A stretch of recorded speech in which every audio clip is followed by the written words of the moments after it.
এক দেশে ছিল এক ছোট্ট পরী, নাম অনপরী। সে অন্য সব পরীর মতো উড়তে পারত না।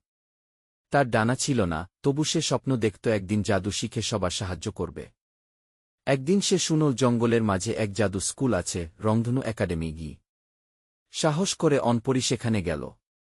সবাই হাসল, তুমি তো পরী নও, ডানা নেই। কিন্তু প্রধান জাদুকরী বললেন, জাদুর শক্তি থাকে হৃদয়ে, ডানায় নয়।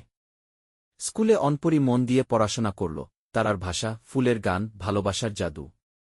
ধীরে ধীরে সে বানাতে শিখল ছোট ছোট আলো বল, যা মন খারাপ দূর করে দেয়। একদিন স্কুলে হঠাৎ অন্ধকার নেমে এল। এক দুষ্ট ছায়া জাদু স্কুলকে ঢেকে দিল। সব পরীরা ভয় পেয়ে পালাল। কিন্তু অনপরী সাহস করে দাঁড়াল। সে তার হৃদয়ের আলো দিয়ে বানাল এক বিশাল আলো বল, ভালোবাসা আর সাহস দিয়ে তৈরি। সেই আলো ছায়াকে দূর করল, আর স্কুলে ফিরল আলো। সবার চোখে জল। তারা বলল, তুমিই সত্যিকারের পরী, অনপরী। সেদিন থেকে রংধনু একাডেমির সবচেয়ে প্রিয় ছাত্রী হল অনপরী। তার ছবি এখন স্কুলের দেয়ালে, একটি পরী, যার ডানা না থাকলেও হৃদয় ছিল সবচেয়ে বড় জাদু। শিক্ষা, সত্যিকারের শক্তি আসে সাহস, মায়া আর বিশ্বাস থেকে, ডানার দরকার হয় না ওড়ার জন্য।